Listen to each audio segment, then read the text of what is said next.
بسم اللہ الرحمن الرحیم۔ السلام علیکم ناظرین، میں ہوں وسیم احمد اور آپ دیکھ رہے ہیں تازہ ترین خبروں پر تبصروں اور تجزیوں کا پروگرام زمانہ گواہ ہے۔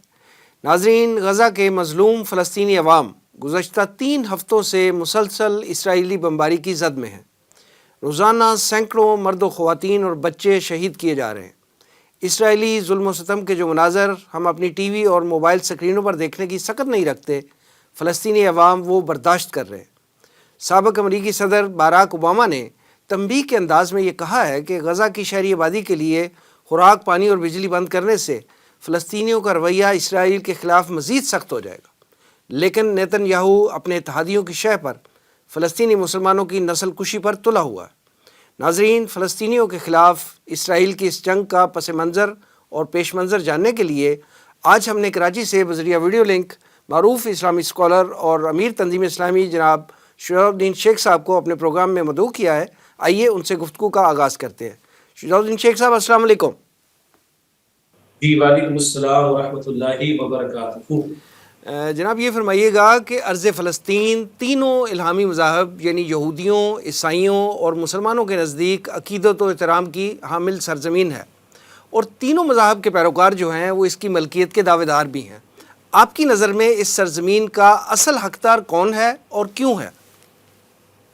بسم اللہ الرحمن الرحیم۔ اللہم صلی وسلم علی نبینا محمد رب اشرح لی صدری ویسر لی امری واحلل عقدۃ من لسانی یفقهوا قولی واجعل لی وزیرا من اہلی، آمین یا رب العالمین۔ وسیم صاحب، جزاک اللہ خیر کہ اس اہم موضوع کے تعلق سے اس پروگرام کی نسبت سے بھی کچھ گزارشات پیش کرنے کا موقع ہے۔ جیسا کہ آپ نے ارض فلسطین کا ذکر فرمایا کہ تینوں الہامی مذاہب کے ماننے والے یہود، نصارہ اور مسلمان، ان سب کی نزدیک سرزمین عقیدت کے حامل ہے، اور سب ہی یعنی یہود ہوں، نصارہ ہوں اور مسلمان، وہ یہ حق بجانب سمجھتے ہیں اپنے آپ کو کہ یہ ملکیت ان کی ہے۔ اس اعتبار سے ہمارے دین کی رہنمائی کیا ہے؟ جب ہم کہہ رہے ہیں کہ تینوں مذاہب الہامی مذاہب ہیں تو ایک اصول تو طے ہو گیا کہ یہ الہامی تعلیمات کو ماننے والے ہیں۔ بے شک ہم مسلمان یہ کہتے ہیں کہ تورات جو کہ اوریجنلی موسیٰ علیہ السلام کو عطا کی گئی، انجیل جو اصلاً عیسیٰ علیہ السلام کو عطا کی گئی، ان اصلی کتابوں پر ہمارا ایمان ہے، البتہ بعد میں تبدیلیاں ہو گئی۔ اب قرآن حکیم میں جو اللہ تعالیٰ کا آخری پیغام ہے وہ قیامت تک کے لیے محفوظ ہے۔ تو موسیٰ علیہ السلام ہو، عیسیٰ علیہ السلام ہو، انہیں مانے بغیر ہم مسلمان نہیں ہو سکتے۔ بنی اسرائیل کا ذکر، جن میں یہود بھی شامل، نصارہ بھی شامل، قرآن کریم بار بار ذکر کرتا ہے، اور قرآن کریم یہ بھی بتاتا ہے وَأَنِّي فَضَّلْتُكُمْ عَلَى الْعَالَمِينَ، اس وقت کے جہان والوں پر، اس وقت کے لوگوں پر ان کو فضیلت عطا کی گئی۔ لیکن رسول اللہ صلی اللہ علیہ وسلم آخری نبی کی حیثیت سے تشریف لائے، اور رسول اللہ علیہ السلام پر ایمان لانا یہ پچھلے انبیاء علیہ السلام سے بھی اللہ نے میثاق، جس کو قرآن میثاق النبیین کہتا ہے، نبیوں سے میثاق لیا گیا، آخری رسول اگر تمہارے سامنے آئے ایمان بھی لاؤ گے، ان کی نصرت بھی کرو گے۔ پیغمبر سے لیا گیا وعدہ ان کی امت پر بھی بائنڈنگ ہوتا ہے۔ پھر آپ اور ہم جانتے ہیں معراج کا واقعہ، جہاں نبی مکرم صلی اللہ علیہ وسلم نے قبۃ الصخرہ کے پاس، ڈوم آف دا راک، وہاں رسول اللہ علیہ السلام نے تمام انبیاء علیہ السلام کی امامت فرمائی۔ موسیٰ علیہ السلام بھی موجود، عیسیٰ علیہ السلام بھی موجود۔ تو خود اللہ تعالیٰ نے طے کر دیا، نمبر 1، آخری رسول محمد مصطفیٰ صلی اللہ علیہ وسلم، تو پچھلے انبیاء کی امتوں پر بھی لازم کہ آخری پیغمبر پر ایمان لائے صلی اللہ علیہ وسلم، جن کی بشارتیں تورات میں موجود، جن کی بشارتیں انجیل میں موجود۔ نمبر 2، جب امام الانبیاء صلی اللہ علیہ وسلم نے تمام رسولوں کی امامت، تمام انبیاء کی امامت فرما دی، تو یہ خود اشارہ تھا کہ اب امامت بنی اسرائیل کے پاس نہیں رہے گی، وہ نبی اکرم صلی اللہ علیہ وسلم کی امت کو عطا ہوگی۔ یہ قضیہ اللہ تعالیٰ حل فرما چکا ہے۔ زندہ ایک اشارتاً بات بڑی قیمتی ہے، یہود تو خواہ درمیان میں آ گئے۔ آپ اور ہم جانتے ہیں کہ ٹائٹس رومی نے، جو کہ عیسیٰ علیہ السلام کے 70 برس کے بعد رومی بادشاہ آیا ہے، اس نے ان کو بے دخل کیا تھا یہود کو، جب ان کا ڈائس پورا ہوا۔ تاریخ میں یہ بحث کہ بیت المقدس کس کے پاس ہے، یا تو نصارہ کے پاس رہا یا ہم مسلمانوں کے پاس رہا۔ کروسیڈرز نے ہم سے لیا، صلاح الدین ایوبی رحمۃ اللہ علیہ نے واپس لیا۔ یہ تو بعد کا دور ہے، بیلفور ڈکلریشن، کہ جب برطانیہ نے غاصبانہ طور پر یہود کو یہاں پر آباد ہونے کی اجازت دی، ورنہ اصلاً تو یہ مسئلہ مسلمانوں نصارہ کے درمیان صدیوں سے چلا آیا، یہود تو خامخواہ درمیان میں کودے۔ تو حاصل کلام امامت ہو گئی تمام انبیاء کی، حضور علیہ السلام نے فرما دی، تو اب یہ بیت المقدس کا معاملہ، یہاں کے انتظام کا معاملہ، وہ آخری پیغمبر صلی اللہ علیہ وسلم کے امتیوں کے پاس ہونا چاہیے۔ بالکل صحیح۔ شجاع الدین شیخ صاحب، اعداد و شمار سے یہ بات ثابت ہے کہ اسرائیل کے قیام سے لے کر آج تک فلسطین کا رقبہ مسلسل کم اور اسرائیل کا رقبہ، قبضہ اور خطے میں اثر و رسوخ جو ہے وہ مسلسل بڑھ رہا ہے۔ آپ کے خیال میں غزہ پر حالیہ اسرائیلی جارحیت جو ہے، کیا حق و باطل کے درمیان فیصلہ کن جنگ یعنی آرمگڈن یعنی الملحمۃ العظمیٰ کا آغاز تو نہیں ہے؟ دیکھیے، بڑی اہم بات آپ نے پہلی جو بیان فرمائی کہ اسرائیل کا رقبہ مستقل بڑھتا جا رہا ہے، فلسطین کا کم ہوتا چلا جا رہا ہے، اس کو تھوڑا سا اور آگے بڑھا دیتے ہیں۔ اسرائیل کا قبضہ مستقل بڑھتا چلا جا رہا ہے جی بے شک۔ اور مسلمانوں پر زمین تنگ کی جا رہی ہے، اور فلسطین کے مسلمانوں سے تو اکثر حصہ فلسطین کا چھین لیا گیا۔ جیسے کہ پچھلے سوال کے جواب میں نے ذکر کیا تھا کہ بلفور ڈکلریشن 1917 کی روشنی میں تو غاصبانہ طور پر ان کو آنے کی اجازت دی گئی برطانوی حکومت کے تحت، اور 1948 میں امریکہ کی بدماشی کے نتیجے میں یو این او کی سطح پر اسرائیل کو قبول کیا گیا۔ یہ دونوں معاملات، ان کا یہاں آنا غاصبانہ اور قبضے کا معاملہ، اور ان کا اپروول کا معاملہ یو این او کے تحت، دونوں ظالمانہ معاملات ہیں۔ البتہ جتنا رقبہ یو این او نے ان کے لیے اس وقت اپروو کیا، آج اس سے 70-75 گنا زیادہ رقبے پر قابض بھی ہے اور مستقل سلسلہ آگے بڑھ رہا ہے۔ یہ بھی جان لیجئے کہ مسئلہ صرف فلسطین کے علاقے پر قبضے کا نہیں، یہ یہود کے خالص طور پر یہ خالصتاً صہیونی جو عزائم ہے، ان کے پیش نظر تو پورا گریٹر اسرائیل ہے۔ اس گریٹر اسرائیل میں صرف فلسطین شامل نہیں، عرب کے اکثر ممالک شامل، حتیٰ کہ وہ تو کہتے ہیں کہ مدینہ منورہ بھی ہمارے پاس ہونا چاہیے۔ اس اعتبار سے معاملہ یہ غزہ کے فلسطین کا نہیں، یہ تو کہتے ہیں کہ ہماری جو سرحدیں ہیں وہ نیل سے لے کے فرات تک ہے، سارے عرب کے اکثر حصے پر یہ قبضہ کرنا چاہتے ہیں اپنے گریٹر اسرائیل کے تعلق سے۔ چنانچہ اگر یہ سلسلہ آگے بڑھتا ہے، اس کی روک تھام کا اہتمام نہیں ہوتا، تو شام کی سرحد کے قریب لبنان کے اندر بھی اسرائیل اس وقت جارحیت شروع کر چکا ہے۔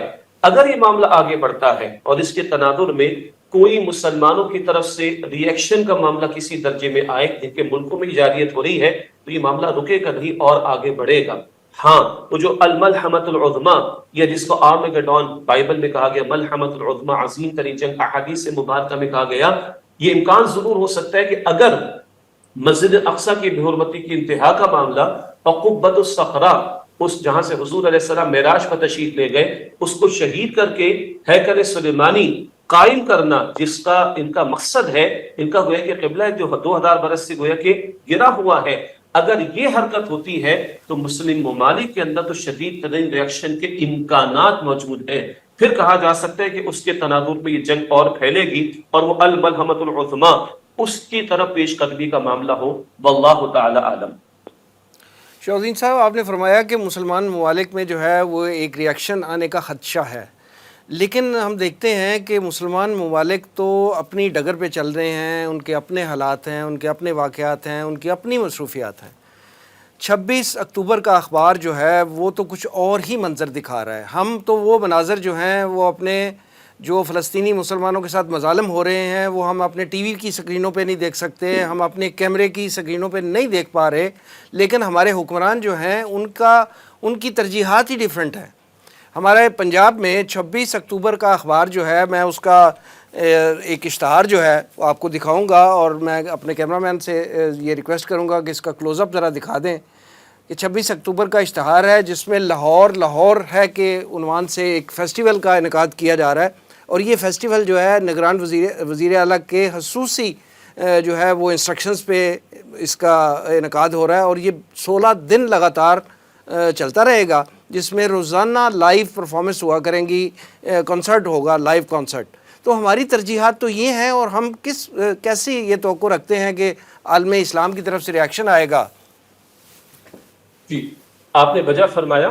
جو بات میں نے ذکر کرنا چاہیے وہ کس تناظر میں کہ مسجد اقصیٰ کی بے حرمتی سے آگے بڑھ کر قبۃ الصخرہ کو شہید کرنے یا ڈھانے کا معاملہ، اور پھر ہیکل سلیمانی کی تعمیر، یہ وہ شے ہے کہ جو مسلم امہ کے عوام کے جذبات کو جلا بخشے گی، یا یوں سے یہ کہیے کہ ان کے جذبات بھڑکیں گے، جس کے نتیجے میں کوئی ریئیکشن عوام کی طرف سے امکان ہے کہ بڑھے حکمرانوں کی طرف۔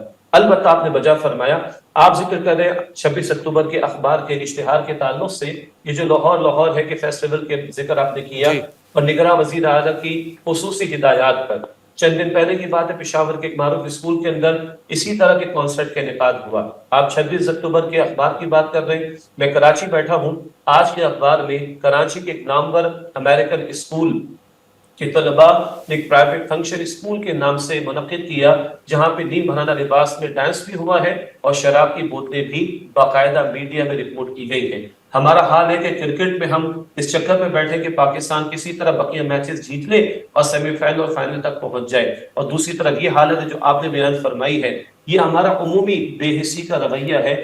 بالخصوص ہمارے حکمرانوں کا معاملہ تو یہ ہے کہ کچھ مذمتی بیانات، OIC کا رسمی سے اجلاس، کچھ مذمتی بیانات ہمارے کچھ مقتدر طبقات کی طرف سے، کوئی بلند آواز کا معاملہ، کوئی دو ٹوک موقف کا معاملہ، کوئی اپنے مظلوم بھائیوں کی مدد کے لیے آواز بلند کرنے کے بعد اللہ تعالیٰ نے ہمیں بھول گئے ہو غالباً 34 مسلم ممالک کی ایک اتحادی فوج بنی تھی۔ جی ہمارے سابقہ آرمی چیف جو تھے راحیل شریف صاحب کی قیادت میں، جی ان کی قیادت میں، وہ 34 ملکوں کی فوج کہاں چلی گئی آج؟ جی اسی طرح مسلم امہ کے پاس دولت موجود ہے، پیٹرول موجود ہے، پاکستان جیسے ملک کے پاس ایٹمی صلاحیت موجود ہے، بہترین مثل ٹیکنالوجی موجود ہے، کم سے کم کوئی آواز تو بلند کرے۔ آج عالم کفر متحد ہو کر پیٹ ٹھوک رہا ہے اسرائیل کی، سارے ظلم و ستم کے لیے جواز پیدا کر رہا ہے اور اس کو کنفرم کر رہا ہے، رادر افرم کر رہا ہے، اور اپنے بحری بیڑے کو لا کر امریکہ کھڑا کر کے اور ٹھوک بجا رہا ہے۔ بڑے بڑے کافر حکمراں اسرائیل جا کر اپنی پوری ٹھوک بجانے کا جو ہے، یوں کہیے کہ اسرائیل کی ٹھوک بجانا اور اسرائیل کی پیٹ ٹھوکنا، معاف کیجیے گا، اور اس کو اور تقویت دے رہے ہیں۔ کسی مسلمان ملک میں جمع ہو کر کیا مسلم حکمراں کو بیانیہ نہیں دے سکتے؟ اور اپنی اس طاقت کا ہم کہہ رہے ہیں کہ جنگ نہ کرو، لیکن کم سے کم آنکھیں تو دکھاؤ۔ یہ بے حسی ہمارے مسلم حکمرانوں میں نظر آ رہی ہے۔ رہے عوام، تو عوام کے پاس بولنے کی صلاحیت ہے، احتجاج کی صلاحیت ہے، ڈسکشن کی صلاحیت ہے، ڈیبیٹ کی صلاحیت ہے، پبلک اوپینین کو بنانے کی صلاحیت ہے، پبلک پریشر کو ڈیولپ کرنے کی صلاحیت ہے۔ ہم سمجھتے ہیں کہ عوام میں کچھ جذبات ہیں، کچھ مسلم ممالک میں جذبات ہم نے دیکھے، یہ جذبات مبارک ہیں۔ اپنی زبان سے تو منکر کے خلاف بات کریں، اس ظلم کے خلاف بات کریں، تو ہمارا پیغام عوام کے لیے بھی ہے کہ وہ دعاؤں کا بھی اہتمام کریں، وہ مظاہرے بھی کریں، وہ آواز کو بلند بھی کریں، وہ حکمرانوں کو غیرت بھی دلائیں، مقتدر طبقات تک اپنی بات کو بھی پہنچائیں۔ لیکن جو ہمارے حکمراں اور مقتدر طبقات دعا ہی کر سکتے، بات پہنچا سکتے ہیں، وہ بھی اگر سے مذمتی قراردادیں پیش کریں، وہ بھی ٹھنڈے چلڈ ماحول کے اندر فقط بیانات دے دیں، تو ان میں اور عوام میں فرق کیا رہے گا؟ اللہ ان حکمرانوں کو ہدایت عطا کرے، اور امت کا جو درد ہوتا ہے نا، یہ ساری امت ایک جسم واحد کی مانند ہے، اگر آنکھ میں تکلیف ہو سارا جسم اس تکلیف کو محسوس کرتا ہے۔ اللہ وہ درد ہماری عوام کو بھی اور ہمارے حکمرانوں کو بھی عطا فرمائے۔ یہ جو حرکتیں ہیں، یہ فیسٹیول، یہ فلمیں، ڈرامے، ناچ گانے، یہ کرکٹ کے اندر کریز کا معاملہ، یہ بےہودگی کے معاملات، یہ تو اللہ کے غضب کو دعوت دینے والی بات ہے، یہ ویسے غلط بات ہے۔ اور ایسے میں کہ جب امت کے ایک بڑے حصے کے ساتھ اتنا ظلم و ستم کیا جا رہا ہے، روزانہ سینکڑوں کی تعداد میں لاشیں، چھوٹے چھوٹے بچوں کی لاشیں، کہاں وہ مناظر، کہاں وہ معاملات، اور کہاں یہ حرکتیں، یہ تو گویا کہ اللہ کے غضب کو دعوت دینے والی بات ہے۔ اللہ ہدایت دے ہمیں، اور ہمیں ہمارے حصے کا کام کرنے کی توفیق عطا فرمائے۔ آپ کا درد دل اور غمخواری جو ہے امت مسلمہ کے ساتھ، وہ سمجھ میں آنے والی بات ہے، لیکن ہمارا جو حکمرانوں کا طرز عمل ہے وہ بھی آپ کے سامنے ہے، اور عوام جو ہیں وہ بہرحال ان کے لیے آپ نے جو رہنمائی دی ہے، اللہ تعالیٰ ہمیں اس کے لیے جو ہے قبول فرما لے۔ ہم حالات کا جب جائزہ لیتے ہیں، میڈیا جب دیکھتے ہیں، تو فلسطینی مسلمانوں پر حالیہ اسرائیلی جارحیت کے بعد پورا عالم کفر جو ہے وہ ہمیں ملت واحدہ نظر آتا ہے۔ یہ فرمائیے کہ تمام مسلمان ممالک جو ہیں کب اور کیسے امت مسلمہ کی شکل اختیار کریں گے؟ آپ مسلم ممالک کے حکمرانوں کو، خاص طور پہ حکمرانوں کو اور پھر عوام کو کیا پیغام دیں گے، خصوصی طور پہ یہ فلسطین کا جو اس وقت کانفلکٹ چل رہا ہے اس حوالے سے؟ دیکھیے وسیم صاحب، تصور امت کو بھی تو دیکھنے کی ضرورت ہے نا۔ امت کہتے ہیں ہم مقصد گروہ کو، جی، اور قرآن ہمیں کہتا ہے انما المؤمنون اخوہ، بلا شبہ سارے کے سارے اہل ایمان آپس میں بھائی بھائی ہیں۔ آج تو اس تصور کو ہم بھول گئے نا۔ آپ گھروں کے حالات دیکھیں، سگے بھائی سے لڑتے، بھائی بھائی کا دشمن بن جاتا ہے کبھی والد کے انتقال کے بعد وراثت کے مسئلے کے اوپر. یہ ہماری گراؤنڈ ریالٹیز ہیں. جی لیکن یہ ہے ایک مرثیہ کہنا کہ صاحب ہمارے تو گھروں میں اتحاد نہیں, ہمارے تو گلی محلوں میں اتحاد نہیں, ہمارے تو شہروں میں اتحاد نہیں, ہمارے تو ملک میں اتحاد نہیں, ہم کیا عالمی سطح کی بات کریں گے. یہ ایک مرثیہ ہے, لیکن مجھے اپنے حصے کا کام کرنا ہے. We have to play our role. تو کم سے کم امت, دیکھیے فلسطین کا معاملہ بڑا اہم اس اعتبار سے بھی ہے, انبیاء کی سرزمین بھی, سرزمین مقدس بھی, اس میں کسی کا اختلاف رائے نہیں. امت کے کچھ اور معاملات اور مسائل پر اختلاف رائے ہو سکتا ہے, لیکن فلسطین کی سرزمین, وہاں کی بابرکت سرزمین, وہاں مسجد اقصیٰ کا ہونا, قبۃ الصخرہ کا ہونا, انبیاء کی سرزمین کا ہونا, اور مسلمانوں پر ظلم و ستم جو ہو رہا ہے, اس میں کسی کا کوئی اختلاف رائے نہیں ہے. تو کم سے کم اس مشترک معاملے کو ہم ہائی لائٹ کرنے کی تو کوشش کریں. یہ آپ کے میرے بس میں ہے. اگر امت کا ایک بڑا حصہ سویا ہے, اگر حکمراں غیرت کا اظہار نہیں کر رہے, تو آپ اور میں جو جاگ رہے ہیں, اس پروگرام کا مقصد بھی یقیناً یہی ہے نا, اویئرنیس کی بات ہے, اپنے درد کو شیئر کرنے کی بات ہے, اس درد کو آگے بڑھانے کی بات ہے, اس اویئرنیس کو آگے بڑھانے کی بات ہے. ہم اپنے حصے کا کام کرنے کی کوشش کریں. کب جاگیں گے اللہ تعالیٰ بہتر جانتا ہے, مگر آج میں مر گیا تو میں اللہ کو کیا جواب دوں گا. اس اعتبار سے مجھے آج جاگنے اور دوسروں کو جگانے کی کوشش کرنی ہے. اسی کو میں نے کہا تھا, پبلک اوپینین کو ڈیولپ کرنا, پبلک پریشر کو بلٹ اپ کرنا. عوام کے پبلک پریشر کا حکمرانوں پر اثر آتا ہے, اور یہ مستقل کرنے والا کام ہے, مختلف گوشوں سے ہونے والا کام ہے, مختلف فورم سے ہونے والا کام ہے, حکمرانوں تک بات, یہ مختلف طبقات تک بات پہنچانے والا کام ہے. میں سمجھتا ہوں یہ آپ کا میرا ایک بڑا دینی اعتبار سے ذمہ داری کا معاملہ بنتا ہے. ہم اپنی طرح کوشش کریں, نتیجہ اللہ تعالیٰ کے اختیار میں, وہ جب چاہے گا جگا دے گا حکمرانوں کو بھی. مگر آج ہم مر گئے تو ہم اللہ کو کل کیا جواب دیں گے. ہم ظالموں کے ظلم پر اگر خاموش ہیں تو یہ خود ایک ظلم ہے. رسول اللہ علیہ السلام کی حدیث ہے, اور اگر مظلوم کی داد رسی کے لیے آواز بلند کرتے ہیں تو اللہ کے سامنے تو سرخرو ہو سکیں گے, یا اللہ میں ظالم کے ظلم پر راضی نہیں تھا, میں مظلوم کی داد رسی کے لیے کھڑا ہوا تھا. اس اسپرٹ کے ساتھ ہمیں اپنے اس امت پناہ, بڑا پیارا لفظ ہے, اس امت پناہ, اس کو ڈیولپ کرنے اور یہ احساس بیدار کرنے اور یہ ذمہ داری ادا کرنے کی کوشش کرنے. ٹھیک ہے شہاب الدین صاحب, سعودی عرب سمیت کئی مسلم ممالک جو ہیں اسرائیل سے 1967 سے قبل والی جغرافیائی صورتحال کے مطابق جو ہے فلسطین اسرائیل تنازعات کا جو ہے حل چاہتے ہیں, اور یہی وہ مطالبہ بھی کر رہے ہیں. یہ فرمائیے کہ کیا فلسطینیوں نے ہزاروں جانیں قربان کر کے پوری دنیا کو یہ باور نہیں کروا دیا کہ اسرائیل کے ساتھ عالم عرب کے تعلقات اور گریٹر اسرائیل کے منصوبے کو کبھی تسلیم نہیں کریں گے وہ؟ جی آپ کی بات بالکل وجہ ہے, اور اس سے پہلے ایک اور بات میں چاہتا ہوں کہ ہمارے اس فورم سے ہمارے ناظرین کے سامنے بھی رہے.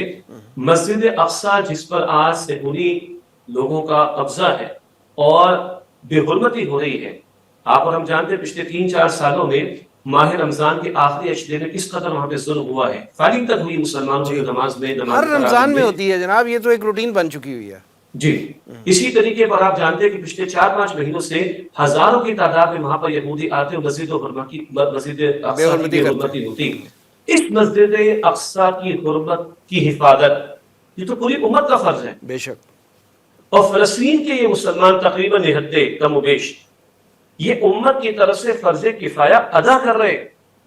یہ بہت اہم نکتہ ہے. بالکل درست فرمایا. امت کی طرف سے گویا فرض کفایہ ادا کر رہے ہیں, اور امت اگر سو رہی ہے, غیرت سے عاری ہے, اور عرب ممالک آگے بڑھ کر اسرائیل سے پینگے بڑھائیں, اسرائیل سے تعلقات بڑھائیں, اور اس کو قبول کرنے کی باتیں ہوں, اور شنید یہ ہے کہ ان کے ذریعے پاکستان پر ڈیولپ پر پریشر ڈالا جائے کہ پاکستان بھی اسرائیل کو قبول کرنے کی کوشش کرے, تو ایسے میں فلسطینی آخر کیا کریں گے؟ ساری امت بھی اگر سو گئی تو ان کا مقدمہ لے کر کھڑا کون ہوگا؟ اقصیٰ کی حرمت کو بچانے کے لیے کون فکر کرے گا؟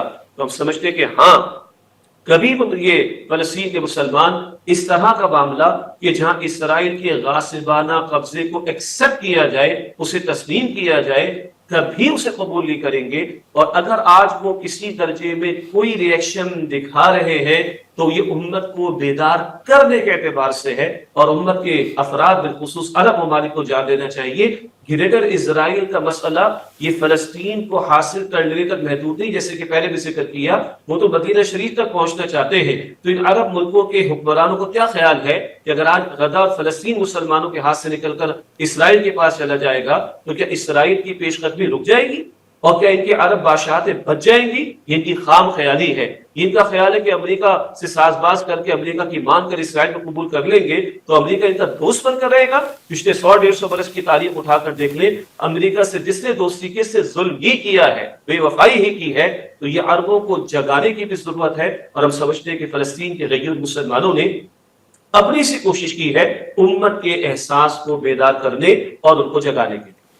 شاہدین سے شیخ صاحب یہ فرمائیے گا کہ ابھی اسرائیل کی جب یہ جارحیت شروع ہوئی ہے اور جس کو اب یہ تیسرا ہفتہ جاری ہے, پوری دنیا میں عوام جو ہیں وہ باہر نکلے ہوئے ہیں, مظاہرے کر رہے ہیں, لیکن ان مظاہروں میں ایک چیز بڑی واضح ہے, وہ یہ ہے کہ مظاہرین جو ہیں وہ فلسطینی مسلمانوں کے ساتھ تو اظہار یکجہتی کر رہے ہیں, لیکن اسی طرح حماس کو جو ہے وہ بھی ایک دہشت گرد جماعت جو ہے وہ کنسیڈر کیا جا رہا ہے, اور یہ پرسیپشن ڈیولپ کر دیا گیا ہے کہ حماس جو ہے وہ دہشت گرد جماعت ہے. فلسطینیوں پہ جو مظالم ہو رہے ہیں اس پہ وہ بہرحال تھوڑا بہت ان کی ہمدردی بھی کر رہے ہیں, کچھ عوام بھی باہر نکل رہے ہیں, مظاہرے بھی ہو رہے ہیں. لیکن پاکستان میں بھی بعض دانشور حضرات جو ہیں ان کا یہ خیال ہے کہ فلسطینی مسلمانوں کو بھی صرف سیاسی جدوجہد کرنی چاہیے اور کوئی بھی انتہائی قدم اٹھانے سے گریز کرنا چاہیے. اس پر آپ کی کیا رائے ہے؟ جی, آپ نے وجہ فرمایا. یعنی ایک تو ذرا پازیٹیو سائڈ کیا ہے کہ اسرائیل کا ظلم اس قدر واضح ہے کہ غیر مسلم بھی غیر مسلم ملکوں میں کھڑے ہو کر اس ظلم کے خلاف آواز بلند کر رہے ہیں اور فلسطینیوں کی حمایت کر رہے ہیں. غیر مسلم سے بڑھ کے یہودی آرگنائز کر رہے ہیں مظاہرے. جی بالکل. تو حاصل کلام یہ ہے, اور بعض پریکٹسنگ یہودیوں کی طرف سے باتیں آئی ہیں. ابھی بھی آج صبح میں نیوز یعنی اخبار پڑھ رہا تھا, تو لیٹسٹ نیوز سے ایک بڑے ربی کا بیان آیا ہے کہ قطعاً غلط ہے اسرائیل کے یہ سارے مظالم کا معاملہ, اور فلسطینیوں کو ان کی زمین ان کے حوالے کر دینی چاہیے. یہ اپنی جگہ ایک سبجیکٹ ہے, لیکن بہرحال ایک بات تو ہے کہ اسرائیل کا ظالم ہونا, غاصب ہونا بالکل وضاحت کے ساتھ ہمارے سامنے آ گیا. اب آئیے حماس کے بارے میں بعض لوگوں کا خیال ہے کہ دہشت گرد تنظیم ہے. ذرا غور کیجئے, دہشت گرد تنظیم ایک ماں اور اس کی بیٹی کو بغیر کسی جبر کے حوالے کرتی ہے. دہشت گرد تنظیم بوڑھی عورتوں کے ساتھ اپنے تئیں, حالانکہ ان کے اپنے لوگ شہید ہو رہے ہیں اور کھانے پینے کو کچھ نہیں ہے, بہترین سلوک کیا کرتی ہے. یہ مناظر تو پوری دنیا نے دیکھ لیے ہیں. اگلی بات, کس طرح کی باتیں چلتی ہے الزام تراشی کی کہ 40 بچوں کی گردنیں اڑا دی. جو بائیڈن تب کو اس طرح کی بات کہنی پڑ گئی اور اس کے بعد معذرت بھی کرنا پڑ گئی کہ یہ بات غلط تھی. تو یہ دہشت گردی کا لیبل لگانا, یہ لگانے والوں کو خود بھی ذرا غور کرنا چاہیے کہ ان کے کچھ معاملات اگر سامنے آئے تو وہ تو انسانی حقوق کے چیمپئن بھی وہ حقوق نہیں دے سکتے جو اس طرح کی حالت جنگ میں وہ سلوک کر کے دکھا رہے کچھ قیدیوں کے ساتھ. ایک بات. دوسری بات یہ ہے, ہمارے بھی بعض ساتھی یعنی پاکستان کا آپ نے حوالہ دیا کہ ان کو سیاسی جدوجہد کرنی چاہیے. دیکھیے, ٹھنڈے ماحول میں ایک چلڈ انوائرمنٹ میں بس کچھ کہہ دینا ایک شے ہوتی ہے, اور گراؤنڈ ریالٹیز کو دیکھنا اور ہسٹوریکل بیک گراؤنڈ کو دیکھ کر بات کرنا بالکل دوسری شے ہوا کرتی ہے. سیاسی جدوجہد کہاں کی جاتی ہے؟ جہاں کم سے کم کچھ سیاسی حقوق تو موجود ہو, کوئی جمہوری حقوق جس کو دنیا جمہوری کہتی ہے اس کی میں بات کر رہا ہوں, کوئی حقوق تو موجود ہو, کوئی فریڈم آف اسپیچ کا تصور تو موجود ہو, کوئی جسٹس کا کوئی پہلو تو موجود ہو کہ بندہ کوئی سیاسی جدوجہد کر کے اپنے کچھ حقوق کو حاصل کر لے. 1917 سے غاصبانہ قبضہ, 1948 سے ظالمانہ طور پر اسرائیل کا قبول کیا جانا, یعنی اس کو ایکسپٹ کیا جانا, اور اس وقت کے الاؤڈ علاقے سے 70 گنا زیادہ علاقے پر قابض ہونا اور سینکڑوں ہزاروں لوگوں کو شہید کر دینا. 1957-58 میں 30,000 سے زیادہ گھروں کو مسمار کر کے اپنی آبادی کو بڑھانا, وہاں سے لے کے آج تک مستقل قبضے پر قبضہ, اور ہر تھوڑے عرصے کے بعد اقصیٰ کے بے حرمتی کا معاملہ. اور 1973 کی وار کے بعد جو ہے 1973 کی وار کے بعد تو مکمل قبضہ کر لیا نا, اس کے بعد تو پھر یہ 404 والا معاملہ. جی, اس سارے ظالمانہ طرز عمل کے بعد اب بتائیے, اور پوری امت سوئی بھی ہو, ان کے لیے آواز بلند کرنے کو تیار نہ ہو, تو اب بتایا جائے کہ ان کے پاس آخری کون سا راستہ رہ جاتا ہے سوائے اس کے کہ وہ جدوجہد کرے. اور یہ غاصب اور ظالم لوگ ہیں اسرائیل کے, تو ظالم اور غاصب کے مقابلے میں جدوجہد کرنا آزادی کے لیے, یہ تو انسانی حق تسلیم شدہ بات ہے. ایسے لوگوں کو دہشت گرد کہنے والے اپنے گریبانوں میں جھانکنے کی کوشش کریں. یہاں میں قرآن کریم کے تعلق سے ایک حوالہ ہمارے ناظرین کی خدمت میں پیش کرنا چاہوں گا. قرآن کریم میں سورۃ البقرہ کا مطالعہ کرتے ہیں. اور قرآن کریم وہاں پر قتال کے احکامات عطا فرماتا ہے. اور سورۃ البقرہ میں یہ بھی ذکر آتا ہے کہ حرمت والے مہینوں کی حرمت کو برقرار رکھنا ضروری ہے. وادی نخلا کا ایک واقعہ غزوہ بدر سے پہلے، اور وہاں مسلمانوں کے ہاتھوں ایک مشرک قتل ہو گیا، اور ایک حرمت والا مہینہ اس کی آخری تاریخ چل رہی تھی. مشرکوں نے بڑا اعتراض اٹھایا، یہ تو آج کی زبان میں کہ دہشت گرد ہو گئے، تو انہوں نے تو حرمت والے مہینے کی حرمت کو پامال کر دیا، انہوں نے ہمارے ساتھی قتل کر دیا، یہ تو بڑے دہشت گرد قسم کے لوگ ہیں، بڑے ظالم. معاذ اللہ. اللہ تعالیٰ کا تفسیر آتا ہے سورۃ البقرہ میں کہ ہاں حرمت والے مقام کی بھی حرمت ہے، حدود حرم، حرمت والے مہینے کی بھی حرمت ہے، اس کا ادب ہونا چاہیے، احترام ہونا چاہیے. بات بالکل ٹھیک ہے، لیکن اللہ کے گھر کے دروازے بند کر دینا، اللہ کے راستے سے روکنا، اللہ کے بندوں کو ہجرت پر مجبور کر دینا، اللہ کے گھر سے دور نکلنے پر مجبور کر دینا، یہ اس قتل کے مقابلے میں یہ فتنہ والفتنۃ اشد من القتل، یہ جو فتنے کی باتیں ہیں یہ قتل کے مقابلے میں زیادہ بھاری باتیں ہیں. تو حماس نے اگر ایک ریئیکشن دیا ہے اس سارے تناظر میں، ذرا 1 منٹ کی لسٹ کو دیکھ لیں اور 10 منٹ کے لیے یہ 75-76 برس کی تاریخ اور غاصبانہ ظالمانہ قبضہ کرنے والی اسرائیل کے مغالب کی تاریخ کو دیکھ لیں، تو ہاں اگر ایک ریئیکشن دیا تو تم میں سے کچھ کو اچھا نہیں لگ رہا. اور یہ 76 برس سے جو کچھ ہو رہا ہے، جو ظلم بچایا گیا، جو جبر کیا گیا، جو لاشوں کے لاشیں گرا دیے گئے، جو حرمت مسجد اقصیٰ کی حرمت پامال کی جا رہی ہے، یہ مظالم شاید دنیا کے اس طرح کی چیمپئنز کو نظر نہیں آتے. تو ہم یہ کہیں گے کہ ان کے پاس اس کی طرح کوئی راستہ نہیں بچا کہ وہ اپنی آزادی کے لیے خود کھڑے ہو، اور اپنی آزادی کے لیے ظالم کے قبضے سے نجات کے لیے جد و جہد کرنا. ساری دنیا اس کو جد و جہد آزادی ہی کہا کرتی. اور یاد رہے، اگر آج پاکستان سے کوئی کہتا ہے کہ جناب سیاسی جد و جہد تک، سیاسی جد و جہد تک کے لیے محدود رہنا چاہیے، اگر ہم نے اس نقطے کو اور آگے بڑھایا تو کل کس منہ سے ہم کشمیریوں کی بات کریں گے، کل کس منہ سے ہم کشمیریوں کے آزادی کی بات کریں گے. وہاں بھی تو بھارت قبضہ کر کے بیٹھا ہوا ہے. تو ہمیں کلیئرٹی رہنی چاہیے کہ ہم ظالموں کو تو کچھ نہ کہیں، اور مظلوم اپنے حق کے لیے کھڑا ہو تو اس پر دہشت گردی کا لیبل لگانے کی کوشش کریں. یہ کس قدر ظلم کی بات ہے. اپنے گریبانوں میں ایسے حضرات کو جھانک کر تلاش کرنا چاہیے صحیح جواب. شجاع الدین شیخ صاحب، ایک وقت تھا کہ جب اسرائیل فلسطینیوں پہ مظالم کرتا تھا تو وہ پاکستان کی طرف اپنی مدد کے لیے دیکھا کرتے تھے، لیکن اب پاکستان جو ہے بدقسمتی سے اندرونی طور پہ اتنا کمزور ہو چکا ہے کہ وہ پاکستان کا ذکر تک نہیں کرتے. کیا یہ ہمارے لیے لمحہ فکریہ نہیں ہے بصیرت قوم؟ بہت بہت اہم سوال ہے، اور بڑا درد کے ساتھ یہ تجزیہ ہے کہ کیا یہ ہمارے لمحہ فکریہ نہیں ہے. تھوڑا سا ماضی میں چلے جائیں. بانی پاکستان قائد اعظم نے کہا تھا کہ اسرائیل از دی illegitimate child of the West. اسرائیل تو مغرب کا ناجائز بچہ ہے. کراچی پریس کلب میں ہم نے ایک مظاہرہ کیا تھا اسی ایشو پر تنظیم اسلامی کے زیر اہتمام. ایک صحافی بھائی نے پوچھا کہ پاکستان کی کیا پالیسی ہونی چاہیے. میں نے کہا پاکستان کی پالیسی اسرائیل کے بارے میں پہلے دن سے کلیئر ہے. یہ قائد اعظم کا کوٹیشن. قائد اعظم نے یہ بھی فرمایا تھا کہ اگر اسرائیل گڑبڑ کرے گا فلسطین میں مسلمانوں کے ساتھ، ہم پاکستان سے جواب دیں گے. قائد اعظم کے بعد لیاقت علی خان مرحوم کا بڑا خوبصورت کوٹیشن ہے. جب وہ امریکہ گئے تھے پاکستان کے قیام کے فوراً بعد، تو وہاں ان کو میزبان امریکنز کی طرف سے یہ آفر دی گئی کہ آپ ابھی نئے نئے ملک بنے ہیں پاکستان، تو بڑے مسائل ہوں گے، اگر آپ اسرائیل کو قبول کر لیں تو ہم خزانوں کے خزانے آپ کے لیے کھول دیں گے. تو کیا تاریخی جملہ لیاقت علی خان مرحوم نے فرمایا تھا کہ our souls are not for sale، ہم برائے فروخت نہیں ہے. یہ ہماری ڈے ون سے پالیسی تھی اسرائیل کے بارے میں. ہم نے 1973 میں عربوں کی مدد کے لیے اپنے پائلٹس کو بھیجا تھا، اور انہوں نے جا کر اپنے اہداف کو پورا کیا اسرائیل کے خلاف. تو وجہ یہ بنتی ہے کہ فلسطین کا مسلمان ہمیں کیوں پکارتا ہے، کیوں ہم سے توقع رکھتا ہے یا رکھتا تھا. آج سے 7 یا 8 برس پرانی بات ہے، میں اور آپ پاکستان میں عید الفطر منا رہے تھے، اور عین اسی دن فلسطین کے مسلمانوں کے بچوں کے لاشیں سڑکوں پر پڑے تھے. اس وقت بھی پکارا جاتا تھا کہاں ہے پاکستان، این جیش پاکستان، کہاں ہے پاکستان کی افواج.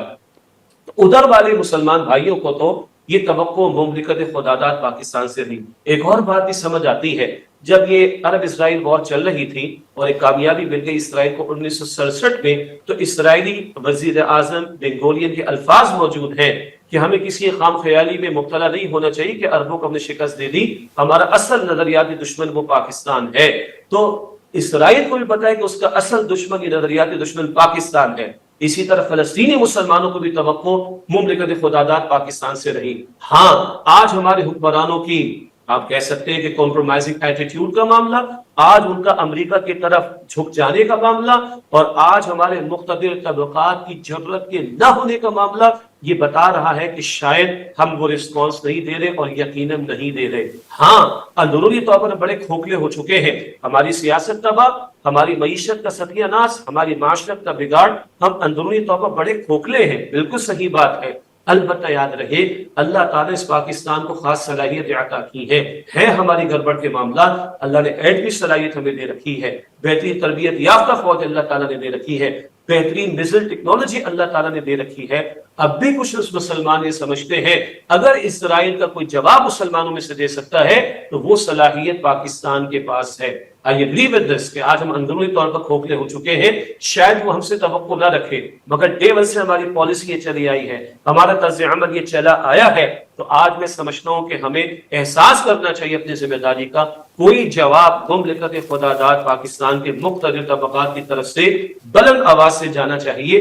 آج اگر ان کی توقع ختم ہو گئی تو بھارت ہماری ذمہ داری سے ختم نہیں ہو جاتی، ہمیں اپنے حصے کا کام کرنا ہے، اور بات ہم نے پہلے کی کہ ہم اپنے حصے کا کام کریں، حکمرانوں کے سامنے مطالبات رکھیں اور ان کے حق میں دعا کریں کہ وہ امت کا درد محسوس کر کے کوئی جواب دینے کے لیے آگے بڑھیں۔ شجاع الدین شیخ صاحب، یہ بات آن ریکارڈ ہے کہ اسرائیل کئی بار پاکستان کی ایٹمی تنصیبات پر حملے کا پلان بنا چکا ہے، جو فی الحال آج کی ڈیٹ تک الحمدللہ ہر دفعہ فیل ہوا ہے، اور اسرائیل ہزاروں کلومیٹر کے فاصلے کے باوجود پاکستان کو اپنے لیے خطرہ کیوں تصور کرتا ہے؟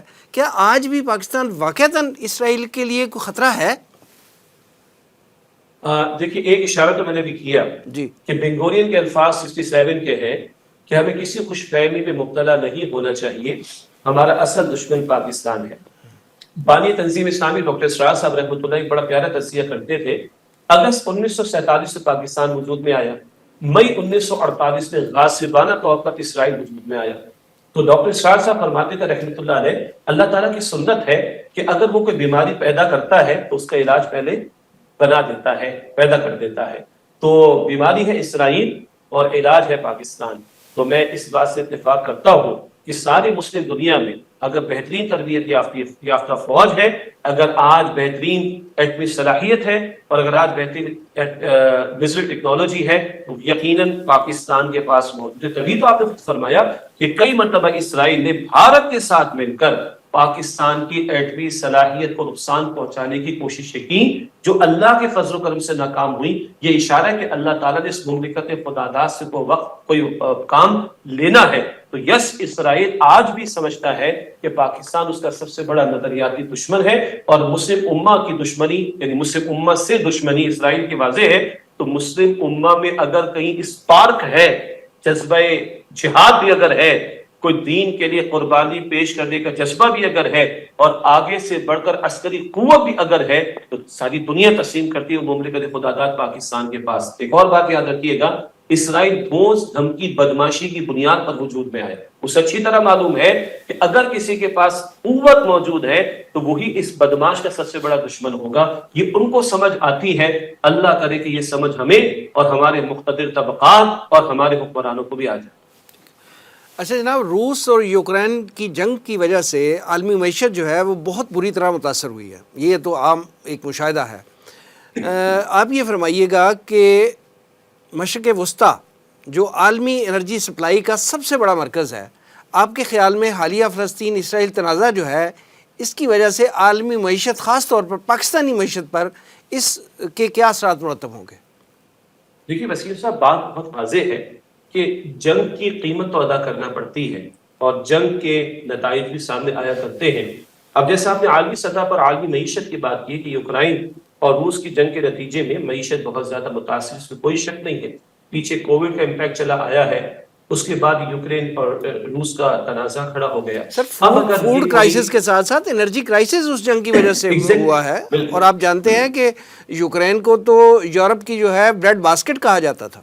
ایگزیکٹلی، اور یہ بھی یاد رہے کہ اس سے اس کی ایٹمی صلاحیت چھین لیے جانے کے بعد اس نے جو نتائج بھگتے ہیں وہ پوری دنیا کے سامنے آ چکے ہیں۔ یہ لیسن پاکستان کے لیے بڑا قیمتی ہے، ایک ضمنی سی بات تھی۔ البتہ جیسے کہ آپ نے فرمایا کہ اس اکنامک کرائسس کے ساتھ ساتھ انرجی کرائسس کا معاملہ، اور بٹ نیچرل اگر عالم عرب اس کا میدان بنتا ہے جو کہ مستقبل میں بنے گا، تو وہاں سے کتنے بڑی مقدار میں پیٹرول ہم درآمد کرتے ہیں، امپورٹ کرتے ہیں. اسی طرح گیس کے ذخائر بعض عرب ممالک کے اندر موجود، جس سے دنیا استفادہ کرتی ہے. تو بٹ نیچرل اگر یہ تنازع آگے بڑھتا ہے اور اگر عالمی قوتیں اس میں کودتی ہیں، جو کہ اشارتاً محسوس ہوتا ہے. دیکھیے ایک طرف وہ چائنا کا اپنا BRI کا معاملہ ہے، جو ایک کوریڈور اس نے، جس پہ سی پیک بہت بڑا اس کا پروجیکٹ ہے، شامل ہے. تو دوسری طرف IMEC کے تعلق سے یعنی انڈیا، مڈل ایسٹ اور یورپین اکنامک کوریڈور کا معاملہ، یہ اگر آپ دو بڑے کوریڈورز کو دیکھیں تو یہ عالمی سطح پر عالمی معیشت کے تعلق سے عالمی قوتوں کے درمیان ایک بہت بڑا تنازعہ بن سکتا ہے. اور اگر ادھر امریکہ آ کر انگیج ہوتا ہے تو عین ممکن ہے کہ چائنا اور رشیا اس کو یہاں اور انگیج کرے، جس کے نتیجے میں عین ممکن ہے کہ یہ تنازع اور آگے بڑھے اور عالمی سطح پر اس کے اثرات تو بٹ نیچرل اکنامک کرائسس کے ساتھ ساتھ انرجی کرائسس کی صورت میں بھی آنے کے امکانات ہیں. البتہ یہ زمینی بعض حقائق ہے جس کو سامنے رکھتے ہوئے ہم اپنا تجزیہ پیش کر رہے ہیں. اصل تو اللہ تعالیٰ کی ذات ہے کہ جو بہتر جانتا ہے معاملے کو، اور یہ تجزیے کے ساتھ ساتھ ہم بھی دعا کرتے ہیں کہ اللہ تعالیٰ عافیت کا معاملہ رکھے اور خیر کا معاملہ رکھے اور امت کو امت کا درد عطا کرے. اگر کفر ملت واحد حدیث ہے، حدیث اللہ کے رسول علیہ السلام کی کہ سارا کفر اگر ایک طرف جمع ہو سکتا ہے تو اسلام کے ماننے والے کیوں متحد ہو کر کفر کے مقابلے میں کھڑے ہونے کی کوشش نہیں کرتے؟ ان دعاؤں کے ساتھ ساتھ شجاع الدین شیخ صاحب پروگرام کے آخر میں یہ بھی فرمائیے گا کہ پاکستانی عوام مصیبت اور مشکل کی اس گھڑی میں اپنے فلسطینی بہن بھائیوں کا سہارا کیسے بن سکتے ہیں؟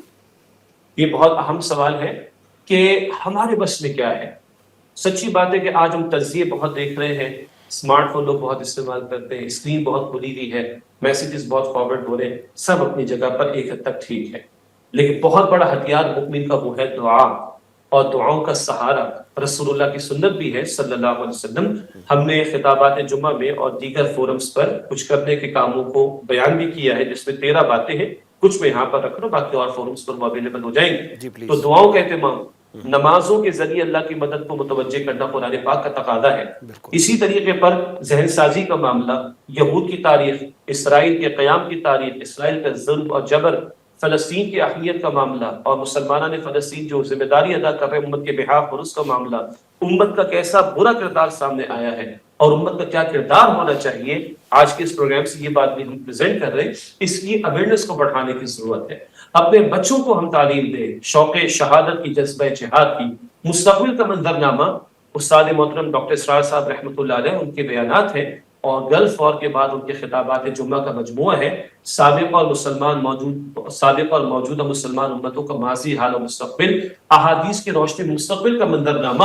جب جناب عیسیٰ علیہ السلام کی تشریف آوری، جناب مہدی کا آنا، دجال کا آنا، اس کا قتل ہونا، اور جناب مہدی کے لیے خراسان، رسول اکرم علیہ السلام کے دور میں خراسان، ایران کا کچھ حصہ، افغانستان کا پورا حصہ، پاکستان کا کچھ حصہ، یہاں سے فوجیں چلیں گی کالے جھنڈے والے لشکروں کی جو جناب مہدی کی نصرت کو جائیں. یہ منظرنامہ ہمارے سامنے رہے، جس کے لیے جد و جہد کرنا ہمارے ذمے ہے. اس بات کی ہم پروموشن کریں، اس بات کی اویئرنیس دیں.